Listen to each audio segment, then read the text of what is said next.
terlalu banyak jargon sehingga tidak clear nih antara big data, ya kan, data science sama AI. Problemnya kan untuk melatih neural network itu kan butuh data yang besar. Nah, ini yang saya bilang kita itu masih jauh dari sempurna di AI karena harusnya human itu tidak belajar dengan data yang besar. Kita waktu kecil itu belajarnya, atau misalnya kayak anomaly detection, saya justru bukan predik anomali yang terjadi sebelumnya kayak fraud yang terjadi sebelumnya, orang udah tahu handle-nya. Tapi dia justru bisa predik ada kemungkinan fraud lagi nggak? Ya, itu keren banget itu. Biasanya semua negara itu melibatkan top root profesornya untuk merumuskan strategi AI buat negara. Karena kalau negara itu nggak punya AI strategi ini bahaya. The next nuclear bomb itu is not bom yang kayak kita lihat sekarang. Nggak perlu. Bukan Hiroshima ya? Nggak kayak gitu lagi. The next nuclear bomb will be kayak biologic weapon, AI.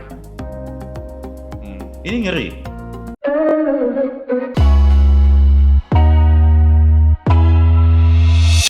Bang Risman Adnan, selamat sore. Halo, selamat sore. Apa kabar? Baik. Waduh, ini tamu yang luar biasa nih. Kita terakhir kali ketemu masih ngopi-ngopi di Starbucks UI sambil ya begitu deh berasap ya. Aduh, ini gimana nih sekarang kegiatannya? Jadi direktur di Samsung, padahal kayaknya dulu bertahun-tahun di Microsoft. 10 tahun di Microsoft, sekarang nggak terasa ini Samsung udah 6 tahun nih. Bisa Setia tembus ya. 10 lagi nih. Jadi nih kalau jenis orang yang susah pindah ke lain hati nih kayaknya. Iya, belum ada yang nawarin aja sih. Enggak juga. Gue itu memang nggak suka pindah-pindah, maksudnya justru lebih pengen impact-nya itu lebih dalam instead of pindah-pindah gitu. Kecuali memang ada alasan yang clear ya. Kayak waktu di Microsoft dulu kan memang gue udah nggak melihat what else yang gue bisa contribute kan selain jadi orang sales ya, dan akhirnya gue decide gue harus kerja balik ke engineering. Wah, ini memang jiwanya jiwa engineering ya. S3-nya ngambil apa sekarang? AI. Ceritain dikit Sama dong. Prof Chan ya. Jadi sama Prof Chan. Chan, gue itu masuk ke AI, generative model. Gue bikin model yang baru, pakai teori. Sebenarnya teorinya yang lama. Jadi biasanya orang AI itu basisnya itu probabilistik. Jadi waktu define distance-nya, misalnya similarity atau distance, itu mereka pakai teori-teori probabilitas. Nah, gue coba pakai teori optimal transport. Optimal transport ini teori lama sebenarnya, dulu dari 1700-an yang dipakai sama si Monge. Itu salah satu jenderalnya Napoleon Bonaparte lah, yang saintis. Dia bikin teori bagaimana mencari optimal effort untuk mindahin tanah untuk bangun bangunan benteng gitu. Nah, itu sekarang sekarang lagi tren di AI untuk menggunakan optimal transport waktu kita define distance. Deep learning berarti ya? Deep learning gitu, neural nets ya. So far AI itu memang masih neural net semua ya. Yang state of the art-nya itu masih neural net semua. Jadi gue cuman agak sedikit bergeser dari probabilistik ke optimal transport untuk pelajarin model untuk buat model baru.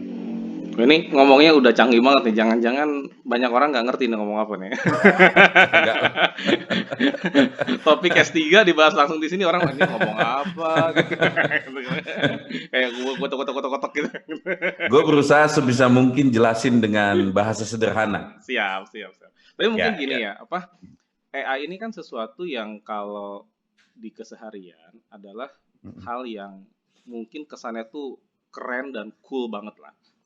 Nah, tadi barusan di luar kita sempat ngebahas AI itu kalau menurut gue tuh itu sekarang udah mulai mirip kayak Agile beberapa tahun yang lalu. Ya kan? Segala sesuatu di-agile-kan. Pokoknya semua orang merasa dirinya keren kalau dirinya itu agile. Sampai dia yang nggak ngerti pun dia nganggap dirinya agile gitu. Nah, di abuse lah istilahnya gue. Nah, AI ini kok kayaknya mirip-mirip juga nih sekarang nih nasibnya kayak begitu nih. Ini bisa diberikan pencerahan nggak sih sebetulnya buat publik gitu ya. AI itu sebetulnya apa sih, yang termasuk AI itu apa, yang enggak tuh apa. Jadi paling Ya. enggak orang tuh bisa bisa punya definisi yang benar lah gitu. Oke. So kalau lihat di AI ini sebenarnya teknologi lama juga ya, disiplin lama lah. Kalau baca bukunya Profesor Nutt tentang The Art of Computer Programming, Donald Knuth. dia kan ya, dia kan bagi algoritma itu ada yang numerical sama non numerical gitu kan, yang kita pakai untuk bikin web, bikin aplikasi di mobile, software lah ya. Itu mostly kan yang non numerical algorithm. Betul. Jadi kayak ada data structure, di atas data structure kita perform some operation supaya efisien, kita ukur, kita bisa measure computation complexity-nya sama speed-nya gitu kan. Betul. Nah, tapi di buku itu juga sebenarnya founder of computer science ini kan Profesor Nutt sebenarnya ya. Itu juga dia ada bagian yang semi numerical. Nah, AI ini lebih ke arah numerical. Awalnya di fisika itu kita sebutnya pelajarannya itu dulu komputasi fisika. Oke. Di Ini matematik Mas Adnan ini apa dulunya fisika apa MIPA ya, MIPA UI ya? Ya, MIPA. Ya. Jadi kalau backgroundnya di sains kayak matematik, fisika itu familiar banget. Semester 1 diajar probability. Di situ kita kenal tuh konsep Bayesian, konsep probability, terus distance atau jarak antara probability distribusi. Itu common banget. Begitupun statistik kan. Metode statistik diajarin di MIPA itu sejak awal. Jadi mereka strong banget. Habis itu masuk ke numerik.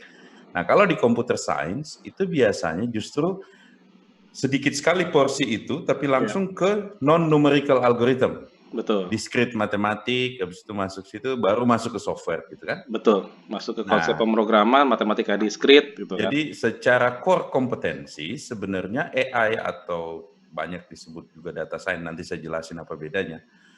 Itu sebenarnya core kompetensinya adalah non-numerical dan semi-numerical algorithm. Berarti orang-orang yang background-nya itu ilmu murni, matematika, malah jangan-jangan punya peluang lebih besar. Sangat besar. Karena dia baca buku AI kayak mungkin bisa mendekati baca novel. Saking gampang ya. Sementara yang computer science karena lebih ke non-numerical algorithm, mereka nggak familiar tuh. Misalnya kalau saya sebut linear regresi. Ya kan? Apaan tuh gitu kan? Ya, apaan tuh? Kalau buat orang fisika udah jelas linear regresi pertama, saya bikin fungsi hipotesa, misalnya linear fungsi, terus semua data saya ukur distance-nya ke hipotesa, total distance titik-titik itu ke hipotesa saya bilang cost, terus saya optimize cost-nya kan? Benar. Itu di kepalanya orang fisika matematika as clear as that one. Tapi kalau saya ngomong linear regresi di computer science, itu parsial pemahamannya. Itu adanya di mata kuliah aljabar linear numerik, dan itu mata kuliah pilihan. Ya, pilihan kalau di computer science karena jadi area situ memang parsial di computer science, sehingga waktu kita ngomong misalnya gradient descent algorithm, gradient descent kan teknik optimisasi kan? Ya. Untuk teknik menemukan titik paling rendah untuk optimisasi yang untuk mencari arah iterasi sehingga cost-nya menjadi rendah atau menjadi tinggi tergantung apakah kita minimizing atau maximizing. Nah, itu buat anak computer science mereka harus relearn ya istilahnya ya. Struggling, bos. Struggling. Cuman bagi anak fisika, matematika itu common sense. Iya. Itu mata kuliah dasar. Ya.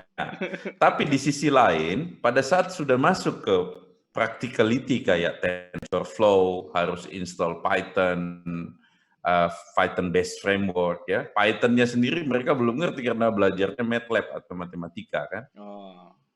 MATLAB atau pakai Octave gitu ya. Ya, atau pakai Octave yang free lah. Jadi dua hal ini memang satu lebih cenderung ke practicality-nya, satu ke fundamentalnya kuat gitu kan. Jadi kalau kita bilang AI secara core kompetensi itu sebenarnya clear tuh, itu numerical dan semi numerical algorithm. Nah, itu yang memang agak lag di Indonesia edukasinya gitu kan. Nah, cuman kalau di market, kalau di enterprise, ini terlalu banyak jargon. Kayak contoh misalnya business intelligence, itu kan kata intelligence saja udah mengerikan kan. Iya. Udah kayak CIA atau apa di bayangan kepala orang normal. Central Intelligence Agency. Padahal BI itu kan reporting doang. Iya. Iya kan? Reporting yang cantik. Ya, reporting yang cantik lah, ada pivot-pivotnya, ada cube-nya, dimensinya bisa, ya gitu-gitu ya. Nah, jadi terlalu banyak jargon sehingga tidak clear nih antara big data, ya kan, data science sama AI. Nah, apa dong? Coba tolong bantu diperjelas nih maksudnya apa nih, biar tidak ada kesalahpahaman publik nih. Oke, biar clear dibagi gini aja. AI itu menyelesaikan problem yang gampang buat manusia, tapi susah buat komputer. Contohnya, mendengar, memahami. Kayak speech recognition, intent classification, memahami dari teks atau suara. Ya kan? Ya. Berbicara, speech generation, text to speech. Oke, jadi semua yang gampang manusia lakukan, tapi susah buat komputer, itu artificial intelligence kategorinya. Oh, I see. Okay? Yeah. Yang satu lagi adalah yang susah buat manusia, tapi easy buat komputer. Hitung statistik,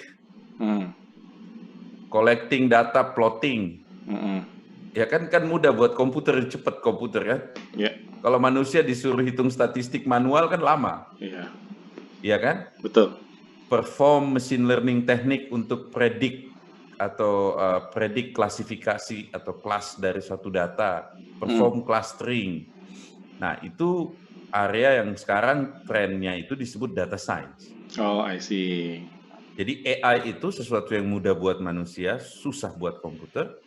Sedangkan data science sesuatu yang susah buat manusia, mudah buat komputer. Tapi mudah buat komputer. Nah, data science area ini sebenarnya tekniknya kayak statistik, ya, metode numerik itu udah almost done. Tapi AI ini satu hal yang masih jauh ya, masih jauh. Bahkan menurut saya ini kalau kita bayangkan industri AI ini seperti industri otomotif, ini masih zaman orang pakai mobil itu, tapi di depannya masih ada kayak kereta kuda. Tapi udah pakai setir. Gimana ceritanya? Iya. Karena kan kita meniru manusia sebenarnya kan. Jadi model yang paling dipakai di artificial intelligence kan neural network. Benar. Neural network itu sebenarnya inspired by neural science, bahwa sebenarnya di otak kita itu ada bagian terkecil namanya neuron, disambung oleh synapse, ya kan? Kita buat simple modelnya, neuron itu cuman ngelakuin operasi sederhana. Kalau ada inputnya masuk lebih kecil dari threshold, keluarin 0. Kalau lebih besar, keluarin 1. Kayak gitulah. Ya. Tapi apakah begitu otak kita bekerja juga? Enggak. Ya, enggak banget begitulah. Enggak banget begitu. Gitu. Tapi terbukti dengan model sederhana itu, dia bisa represent intelligence seperti kemampuan klasifikasi, kemampuan mengenerate data baru gitu ya. Hanya dengan model sesimpel itu. Nah, sebenarnya ini juga dari 1950 nonton filmnya itu yang tentang Enigma itu. Alan Turing kan. Ya, dia kan memecahkan kode udah pakai model neural network sebenarnya. Nah, cuman pada saat itu pakai transistor. Oke, setelah itu komputer masuk, komputer yang lebih canggih, neural network tenar tuh di 1950 sampai sekitar 1990. Habis itu redup. Ada big problem di situ. Jadi kalau networknya kalau saya mau akurasi lebih bagus, neural network itu harus lebih banyak layernya. Oh, I see. Problemnya kalau saya tambahin layernya lebih banyak, untuk cari gradien dari cost functionnya itu butuh partial differential equation yang solusinya almost non-trivial untuk dihitung manual. Untuk cari gradiennya ya. Untuk cari titik optimalnya ya. Ya, untuk cara kan kita harus optimisasi tuh dari Ya, cost untuk yang function optimal. optimisasi. Betul. Mentok. 1980, 90 sampai awal 2000 itu tidak ada news lagi atau improvement di neural network. Sampai akhirnya Geoff Hinton, sekarang beliau balik ke universitas, dulu di Google ya. Dia itu cari teknik dynamic programming untuk menghitung gradient cost function dari neural network dengan dynamic programming teknik sehingga bisa jadi lebih linear kompleksitasnya instead of n kuadrat. Dulunya itu n Instead of kuadrat. polynomial gitu ya. Ya, n kuadrat. Jadi kalau semakin banyak data, semakin banyak layer, semakin impossible. Ya. Bersambut dengan algoritma dynamic programmingnya Hinton ini kita kenal sekarang dengan nama backpropagation. Nah, setelah backpropagation itu orang happy, oh neural network bisa bangkit lagi. Cuman ternyata neural network ini kan parameternya jutaan, iterasinya juga jutaan kali. CPU nggak reliable enough. Kita waktu ngetrain neural network misalnya zaman dulu ya, itu bisa berminggu-minggu, berbulan-bulan untuk ngetrain networknya.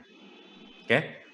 Nah, tiba-tiba GPU muncul. Awalnya GPU ini dipakai untuk graphic accelerator untuk game. Kayak semacam Nvidia gitu ya. Ya, ternyata dia punya arithmetic komputasinya itu faster dan CPU. Karena mekanisme caching-nya dan lain-lain di dalam GPU ya, parallelism-nya, cache-nya dan lain-lain is better. Yes. Walaupun dia consume power. Jadi kalau pakai GPU kan baterai cepat habis dia. Kalau komputer juga listrik cepat dimakan tuh kalau pakai GPU. Nah, tapi nggak ada jalan lain, hanya GPU yang bisa processing matrix lebih cepat dibanding CPU. 100 kali bahkan lebih ya, tergantung case-nya. Akhirnya backpropagation plus GPU itulah yang melahirkan AI. Karena kita bisa tambahin layer, arsitektur neural network-nya saya modifikasi dengan sedemikian banyak fitur, tambahin regularisasi, dia masih bisa hitung gradiennya atau melakukan optimisasi. Akhirnya sekarang jadi tren artificial intelligence. Nah, dengan teknologi ini kita solve problem yang mudah tadi buat manusia. Speech recognition. Speech recognition. Kalau di Indonesia sendiri sebetulnya penerapan AI itu yang banyak tuh buat apa ya? Sebenarnya sih use case-nya itu banyak sekali ya. Kayak misalnya di bank ya. Kita kan masih sering nelpon yang layanin itu kayak customer service. Betul. Atau chatbot gitu kan. Harusnya kan harus bisa lebih natural dia waktu tahu. Misalnya dari suara saya aja harusnya voice print saya udah tahu ini. Ini customer-nya namanya ini. Ya kan? Tidak perlu lagi nanya ibu kandung kan? Ya, jadi dia bisa mengidentifikasi dari speaker identification, ya kan? Terus dia juga bisa detect fraud, misalnya apakah orang ini macam-macam lah. Nah, bisa use case pattern fraud-nya gitu kan? Gitu. Sebenarnya jadi thinking aja, misalnya ada orang ada kerjaan yang bisa digantiin human, itulah AI. Cuman problemnya kan untuk melatih neural network itu kan butuh data yang besar. Nah, ini yang saya bilang kita itu masih jauh dari sempurna di AI karena harusnya human itu tidak belajar dengan data yang besar. Kita waktu kecil itu belajarnya data yang kita punya itu kan apa sih yang dikasih dari orang tua gitu, sedikit-sedikit kan. Kita nggak dijejalin dengan jutaan data waktu bisa membedakan, misalnya gini, sekarang nih untuk membedakan mobil sama motor, saya butuh ratusan ribu data dengan neural network. Kita kan nggak begitu belajarnya human. Kenapa? Karena dia pakai neural network yang masih sangat konvensional, yang masih sangat early.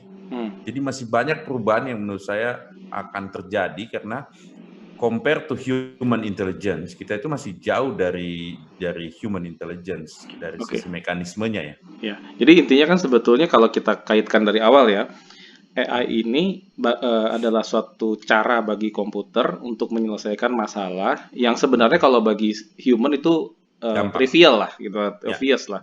Nah, masalahnya untuk si AI ini bisa meniru manusia, dia butuh data dalam jumlah banyak, dalam jumlah besar untuk dia dilatih kan. Datanya tersedia atau enggak? Nah, itu tidak, misalnya gini, Ah, saya mau bikin speech recognition untuk membedakan dua kata, mobil sama motor. hmm, Kalau pakai neural network, saya nggak bisa cuma 10 sampel kata ya, atau audio, ya. Saya butuh misalnya puluhan ribu hmm. dengan berbagai jenis, misalnya laki-laki, perempuan, oke, dengan berbagai jenis variasi supaya dia Karena bisa detect dengan bagus ya. ya karena akurasinya, klasifikasi segala macam butuh butuh kelengkapan itu semua ya. Butuh, iya. Nah, kenapa butuh banyak data? Karena neural network arsitektur yang dipakai itu juga banyak banget weight parameternya, kayak Hmm, synapse-nya atau kayak kabel yang menghubungkan neuron itu. hmm. Dan itu kan harus ada nilainya semua. Tapi lucunya setelah di-train, banyak sekali weight itu atau kabel synapse-nya itu yang nggak kepake.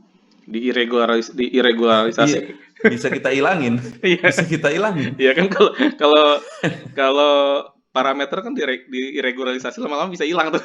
Iya, habis itu misalnya parameter waktu di-train misalnya 100.000. Setelah train yang efektif itu lebih kecil. Hmm.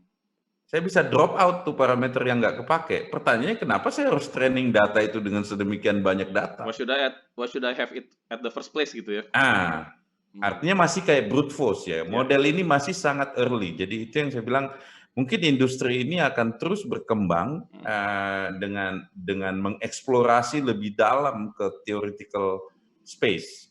Jadi bukan engineering. Tapi kalau Misalnya waktu kita define distance, ya, bisa jadi probabilistic distance memang nggak tepat. Nah, waktu define objective, teori yang paling banyak dipakai itu adalah probability. Jadi hmm, pakai KL divergence atau Jensen-Shannon divergence, itu kayak jarak dua probability lah ya. ya, ya, Nah, oke. tapi kalau misalnya itu benar, ya kita sudah benar, harusnya kita nggak butuh data sebanyak ini. Nah, sekarang Hmm, orang lagi ngejar tuh, apa yang salah di model neural network? hmm. Jadi sebetulnya kalau kita bicara AI yang sebegitu hype-nya itu, sebetulnya secara fundamental teori aja masih tingkat awal gitu kan? Masih awal, Mas. Jadi awalnya ini di drive sama computer scientist. Hmm. Baru sekitar 5 tahun terakhir, 5 sampai 10 tahun terakhir udah banyak mathematician, fisikawan itu yang masuk ke area sini Ya, untuk improve neural network. Karena memang sekarang mereka cuma lihat dari engineering perspektifnya. ya. Nah, Saya tweak di sini, tweak di sini, tweak di sini. iya, Tapi iya. secara fundamental Fundamental belum ada perubahan signifikan belum ya. ada perubahan besar. Ya, kalau bicara masalah penggunaannya nih ya, penggunaannya, gue kan sempat ngobrol sama teman-teman dan lihat kalau di YouTube tuh ada ini, ada YouTube Premium tuh ada serialnya AI yang dibawain sama itu yang Iron Man tuh siapa? Yang mainnya Iron Man itu, Oh, eh lupa gue siapa? Robert Downey Junior situ loh apa? iya, iya, iya, iya. Ya lupa gue namanya gitu kan. Namanya Nah, selalu ya, nah Hmm. dia di situ kan dijelasin banyak pemanfaatannya ya dari mulai Hmm. apa namanya bagaimana membuat tangan prostetik gitu kan karena kan itu kan dia bisa bisa menerka fungsi dari saraf itu apa tujuannya saraf menyuruh tuh apa kan dia bisa AI digunakan untuk itu kemudian ada juga dipakai untuk kalau orang-orang yang kesulitan bicara itu dipakai datasetnya sehingga dia ngomong nanti si komputernya speakernya Hmm. bicaranya yang lebih jelas gitu kan jadi Hmm. penggunaannya itu menurut saya tuh banyak yang menarik banyak yang Banyak. banyak sekali ya dan sangat sangat keren lah nah pertanyaannya di Indonesia ada nggak orang-orang atau perusahaan-perusahaan yang sudah memikirkan ke arah sana Ya. penggunaan AI untuk hal-hal yang sifatnya kayak begitulah gitu kan. Sudah banyak startup AI di Indonesia ya. Hmm. Dari GDP Venture misalnya mungkin ada 7, dari UMG Lab mungkin ada 5 ya. Nah, Tapi produknya yang terkenal apa tuh? speech ya, model speech recognition, chatbot, tapi area ini sebenarnya seperti saya bilang kan belum done ya. Hmm. Jadi semua orang akan problem dengan data. Jadi AI itu sebenarnya ada beberapa paradigma ya. Yang pertama itu supervised learning. Ya. Jadi saya punya data dan label. Misalnya Hmm. saya mau bedain motor dan mobil, saya punya data motor, foto-fotonya, dan mobil, foto-fotonya gitu ya. Hmm. Ada juga yang unsupervised learning. Ada juga yang reinforcement learning. Kalau unsupervised learning nggak ada labelnya. Jadi benar-benar saya kasih data ya belajar sendirilah. Misalnya kayak Face App itu termasuk semi supervised yang kayak Face App itu ya. Karena dia bisa generate juga. Tapi ada yang unsupervised learning, benar-benar unsupervised. Misalnya contohnya gini, saya kasih data kucing, foto kucing, bisa nggak bikin foto yang mirip kucing, tapi tidak ada di dalam dataset. Itu generatif model. Oke. Jadi dia bukan mengenali, tapi dia membuat. Dia membuat, karena Richard Feynman, itu yang Nobel Prize Fisika pernah bilang, the true intelligence if you can create. Bukan cuma bisa bedain. Kalau supervised learning kan cuma bisa klasifikasi, clustering, ya kan. Ada juga yang bikin musik itu kan. Nah, ada juga yang generate musik. Out of nowhere ya. Out of nowhere. Jadi yang dia lakukan adalah dia punya data, anggap data itu probability density, dia estimasi itu probability density-nya. Kalau dia udah dapat yang estimasi, dia bisa generate data sendiri. Contoh misalnya kayak anomaly detection, saya justru bukan predik anomali yang terjadi sebelumnya, kayak fraud yang terjadi sebelumnya, orang udah tahu handle-nya. Tapi dia justru bisa predik, ada kemungkinan fraud lagi nggak? Nah, itu keren banget itu. Kan? Nah, itu yang sekarang lagi paradigma generatif ini yang lagi tren sekarang. Tapi tetap masih neural network. Nah, ada satu lagi namanya reinforcement learning. Jadi labelnya itu nggak datang full. Labelnya bisa datang belakangan. Nah, kita belajar dari, kita anggaplah kita sebagai agen yang belajar. Agen ini belajar dari reward atau punishment yang datang dari sistem. Kalau ini salah, ya kan, kita belajar tuh, oh, kalau ini salah artinya labelnya salah. Ya kan? Gitu. Jadi ya, kalau use case-nya sih banyak sekali ya. Pokoknya lihat aja semua yang manusia bisa lakukan, mesin nggak. Semua yang manusia bisa lakukan dan mesin belum bisa lakukan itu belum bisa berpotensi lakukan. untuk dijadikan produk dijadikan AI lah, gamanya gitu aja ya. Iya. Iya. Misalnya depan kantor saya kasih kamera, terus saya kasih speaker, ya kan? Itu kayak misalnya mata, ya kan, dan mulut gitu ya. Saya kasih mikrofon juga, untuk mendengar juga. Itu kan udah capability tuh kalau saya bisa bikin brain-nya. Iya. Nah, kalau di Amerika kemarin kan ada case Cambridge Analytica itu kan, di mana orang di-collect datanya, dilihat behavior-nya, in the end di-engineer apa istilahnya pendapatnya gitu kan, atau informasi yang nyampe ke dia di-engineer sedemikian rupa supaya dia akhirnya berpikir tertentu. Nah, ini kan berpotensi dilakukan juga di Indonesia kan? Oh, sangat berpotensi. Sebenarnya orang nggak sadar di Facebook itu mereka build namanya people network ya, graph. Jadi Facebook itu harusnya punya graph analitik yang super pinter. Jadi dia tahu siapa yang orang I talk to di Facebook, I comment sering, ya kan? Atau misalnya dia tahu di cluster mana saya suka discuss, cluster mana yang saya ignore, gitu. Itu kan semua behavioral. Betul. Itu semua sebenarnya graph processing. As simple as graph algorithm, itu udah banyak sebenarnya yang bisa dilakuin. Kayak mencari distance saya terhadap orang ini. Ya kan? Siapa orangnya sebenarnya kira-kira bakal cocok sama saya, siapa yang enggak gitu kan. Iya. Itu belum pakai AI loh. Belum ya? Oke. Itu belum pakai, itu masih graph algorithm biasa. Oke, iya. Masih kayak waiting komputasi biasa ya? Iya kan? Nah, bagaimana kalau AI dia perform di dalam graph? Nah, itu 2024 gimana? Ada minat jadi konsultan politik? Yang penting datanya dikolek dulu aja, urusan analisanya sini gitu ya. Politik kita nggak butuh AI. Hanya butuh duit. Iya, duit. Itu out of our topic, jangan dibahas. Iya. Tapi ya, seru sih kalau kita ngelihat AI ya. Cuma kalau kita bicara AI dalam kontekstual sekarang lah gitu ya. Ada pandemi, ada pasca pandemi dan lain sebagainya. Ini supaya benar-benar ada maknanya, ada manfaatnya, sebenarnya apa sih yang bisa, produk AI apa yang bisa dibuat supaya kita itu mendapatkan value yang maksimum di dalam kondisi kayak begini? Ada ide nggak? Yang pertama kan pasti yang sekarang orang lagi kejar ada thermal kamera. Setelah itu orang lewat, thermal kamera dia bisa measure suhu kan. Setelah itu dia bisa detect face. Ya. Syukur-syukur kalau bisa dari face dapat identity, ya kan? Sehingga kita tahu siapa yang the nearest people around this guy. Gitu. Ya, kalau mau lakukan tracing dan lain sebagainya jadi gampang. Tracing atau notifikasi atau warning dan lain-lain karena mungkin mereka satu kantor misalnya sama kita satu demografi gitu kan, ya kan? So area situ aja belum done sih sebenarnya. Di Cina bukannya itu dilakukan ya? Cina pasang kamera di mana-mana gitu, kemudian thermal kamera di mana-mana mereka. Tapi apakah mereka sampai ke network tadi yang saya sebut ya? Jadi mungkin di Singapura mereka lakukan itu tapi bukan dari thermal ya, tapi dari yang sudah tes.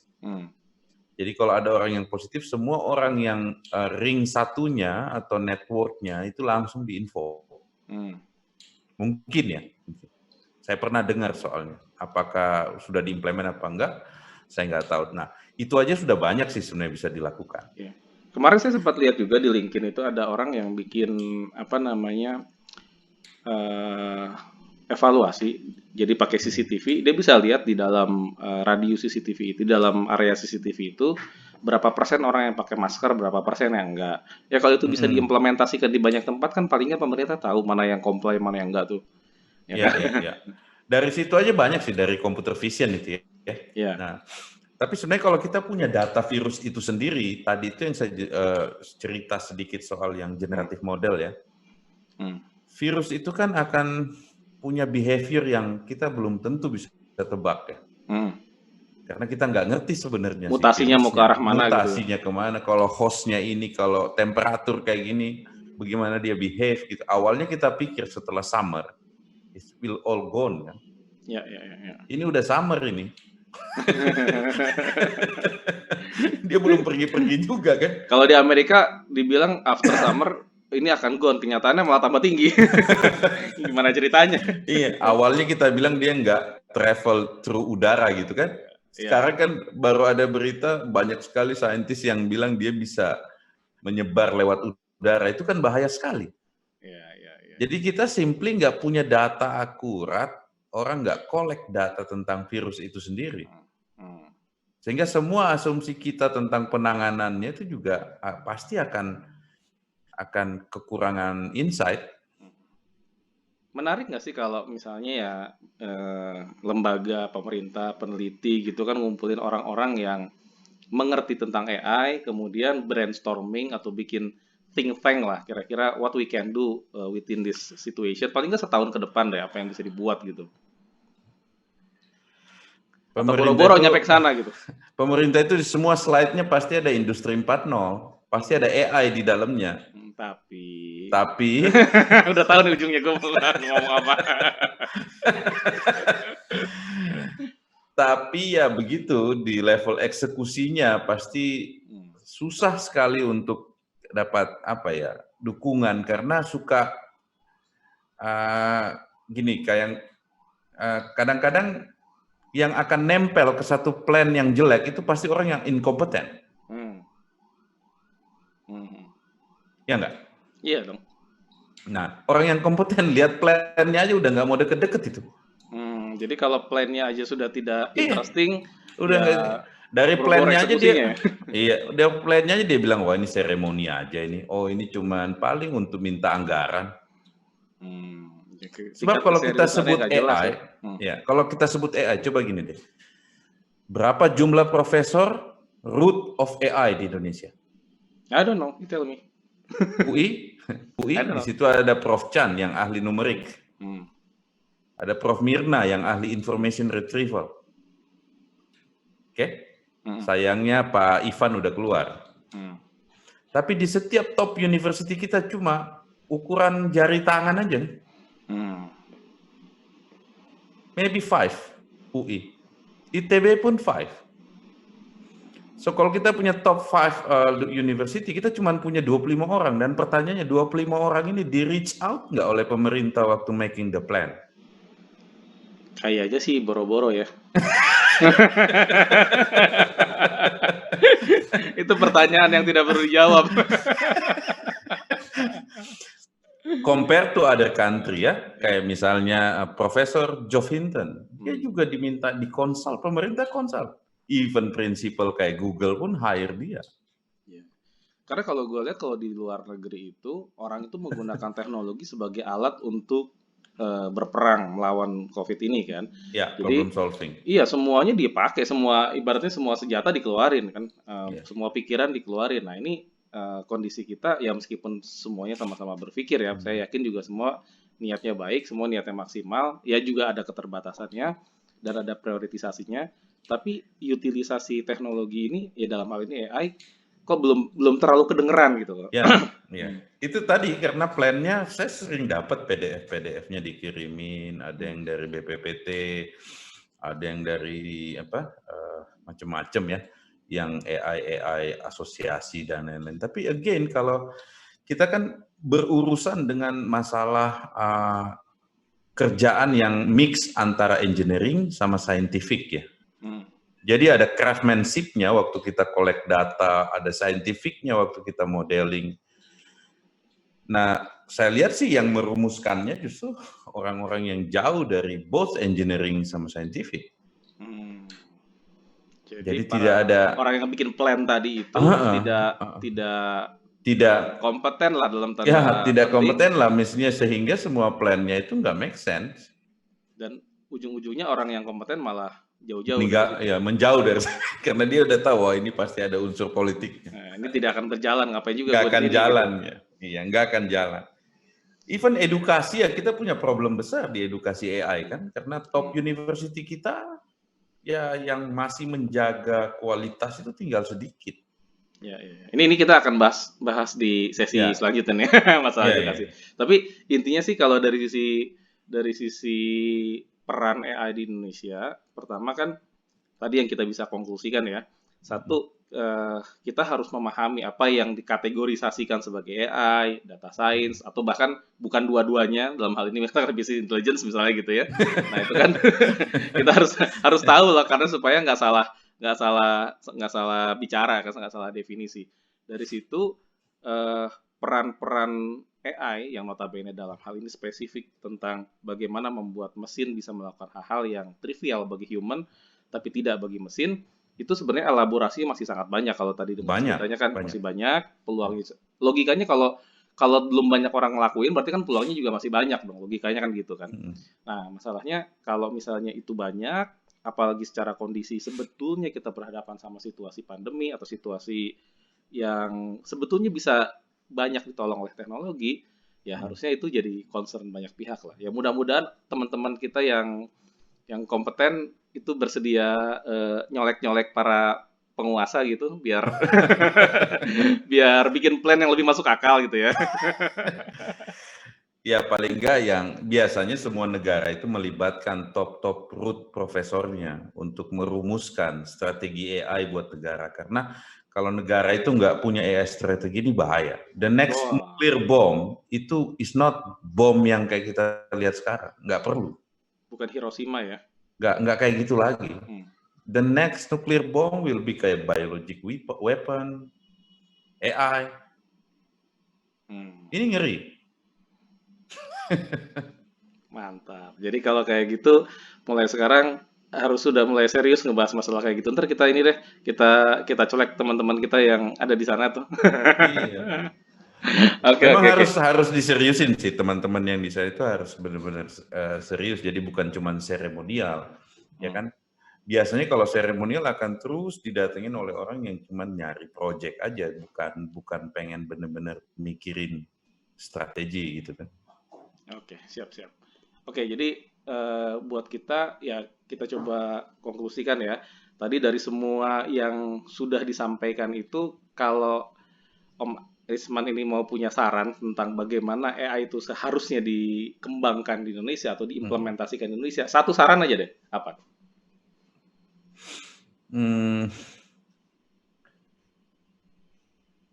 Generate lebih banyak AI engineer. Generate lebih banyak talent ya mungkin nanti kita akan bahas di topik kedua. Siap. Oke, sip. Thank you. Karena secara kuantiti banyak yang mengaku, tapi secara quality hitungan jari. Nah, itu masalahnya. Ya kan? Tapi itu topik yang menarik untuk sesi berikutnya sih. Siap. Oke. Thank you. Ya.